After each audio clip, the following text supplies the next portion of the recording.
It's 2-on-1 against McQuaid. Kessel closes. Kick save, last rebound, scores! Nazem Kadri and the Leafs are running the Bruins out of their own building. It's 4-1 in the third period of Game 7.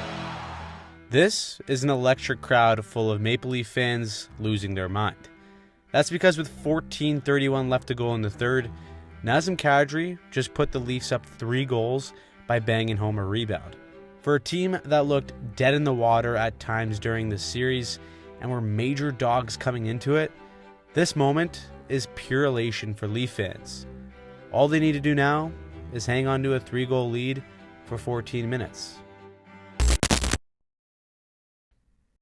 In hockey, no lead is safe, but it doesn't have to mean the same for your online protection. That's why we've partnered with NordVPN. Your favorite team may let you down and ruin your entire week, but NordVPN won't let that happen to you, as they will keep your devices safe with the best online defense. When you're out using public Wi-Fi to see what time your beer league hockey game is this week, you're actually at risk of people intercepting your data.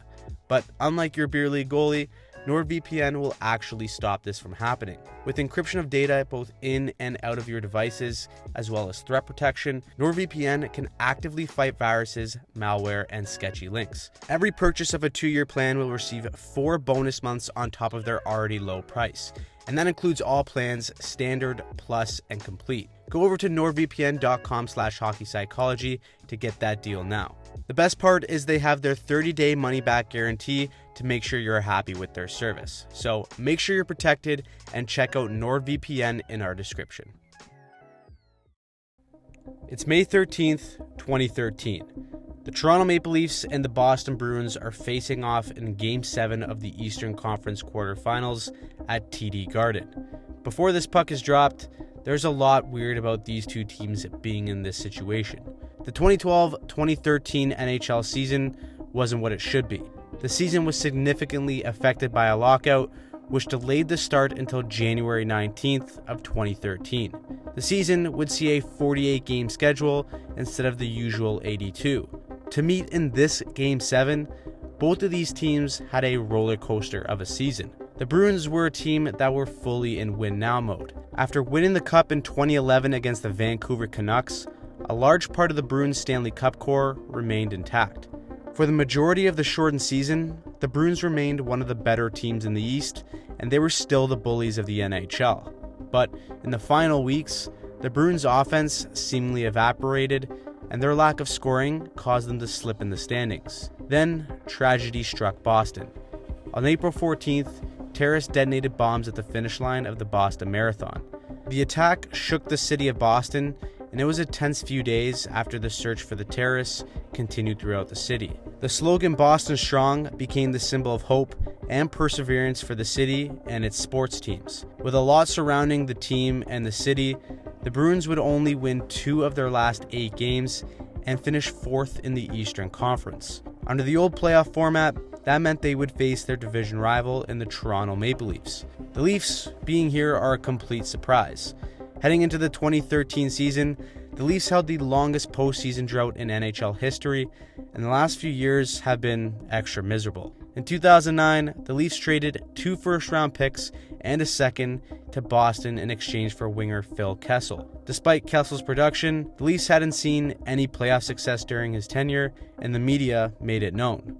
However, in 2013, the team had started to click under new coach Randy Carlyle. Despite riding a league-high shooting percentage and having terrible possession numbers, it suggested that this Leaf team was all smoke and mirrors for this season. But they were winning, and fans just wanted playoff hockey. So they would get their wish with the Leafs clinching a playoff spot and securing a round 1 matchup with the Boston Bruins. In Game 1, Toronto got on the board early to catch Boston by surprise, but the rest of the game was all Boston. Toronto seemed overwhelmed by Boston's physicality, and the Bruins scored 4 straight to win 4-1. Toronto bounced back with a character 4-2 win in Game 2, but Games 3 and 4 went Boston's way. After a brutal pinch by captain Dion Phaneuf led to the Game 4 OT winner, there was a lot of noise in Toronto, and despite the captain stepping up and taking responsibility, it seemed like this series was pretty much over. But in hockey, hot goaltending can change everything. And in Games 5 and 6, Leafs goaltender James Reimer stopped 72 of 74 shots in successive 2-1 wins. Big goals from Kessel and Phaneuf allowed Toronto to force a Game 7 and set up puck drop at TD Garden. The first few minutes of the game were a bit tentative. After an early penalty by Boston, the Bruins and captain Zdeno Chara specifically wanted to set the tone physically for this game. First, he went after Phil Kessel, and then he threw down James Van Riemsdyk while on the PK. After a solid penalty kill, the Bruins would hem Toronto in their own end, and defenseman Cody Franzen would get a chance to clear the zone. After making a safe play up the wall that was stuffed, Franzen would make a strong play on Lucic to strip the puck, and then would make a brutal no-look pass into the middle of the ice. That would give Matt Bartkowski a free lane to hammer this home and make it 1-0 Boston. With the Leafs looking to respond, Joffrey Lupul would get a partial breakaway and get high-sticked by Zdeno Chara, putting the Leafs on the power play. It wasn't until 10 seconds remained on the power play where a Dion Phaneuf slap shot would cause havoc in front of the net. With Van Riemsdyk and Lupul crashing the crease, Cody Franzen lurks in the weeds and makes good on his previous mistake by tying the game. After the first, this game was all tied at 1. The Bruins would get an early power play to start the second, but after failing to convert, the Leafs' Clark MacArthur dumps the puck in, and Grabowski as F1 eats a big hit along the wall to buy time for MacArthur to grab the loose puck as the F2. A slick pass over to the blue line, and it would be Cody Franzen again to give the Leafs their first lead in this Game 7. All the hate that accumulated all throughout this series was now starting to show itself at every whistle. Despite some solid chances from the Bruins, we were headed into the third with Toronto having a 2-1 lead. This is when we would start to see some of the brilliance of Phil Kessel.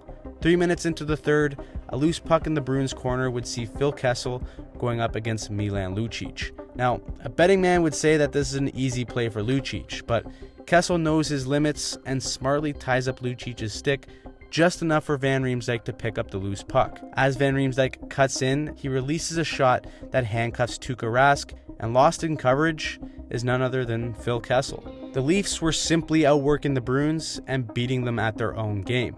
Fast forward to not even 3 minutes later, and Kessel has another chance to put a dagger in his former team.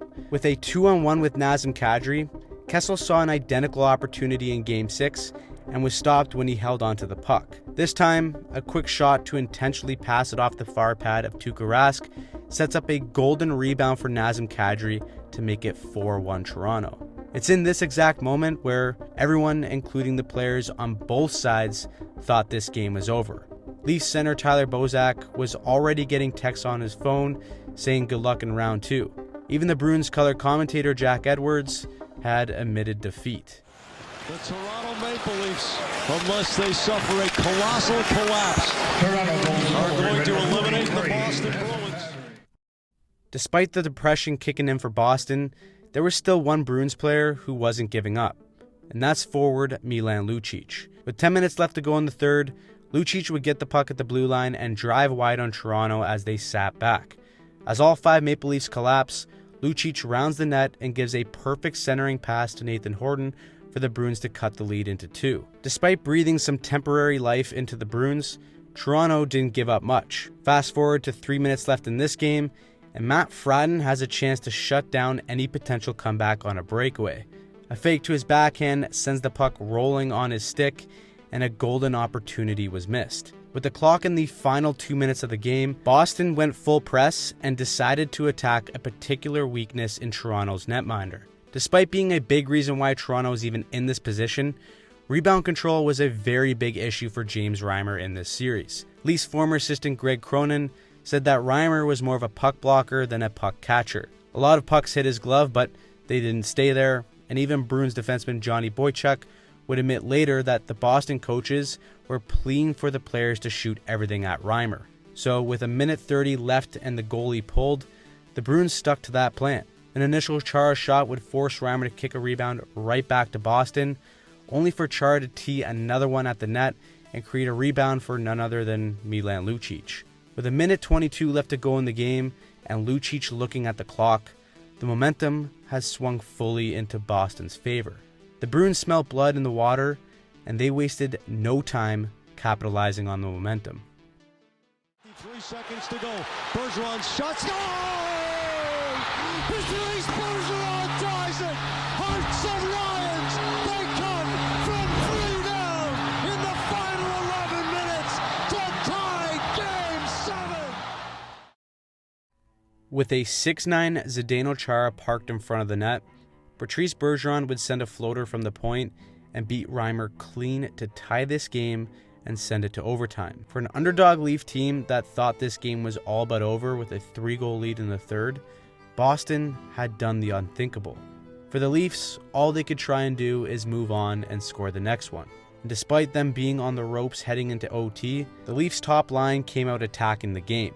2 minutes in, a gorgeous centering pass by Kadri would find Joffrey Lupul right in the slot for a grade A chance, but Tuukka Rask would make not one, but 2 unbelievable saves on Lupul to keep this game going.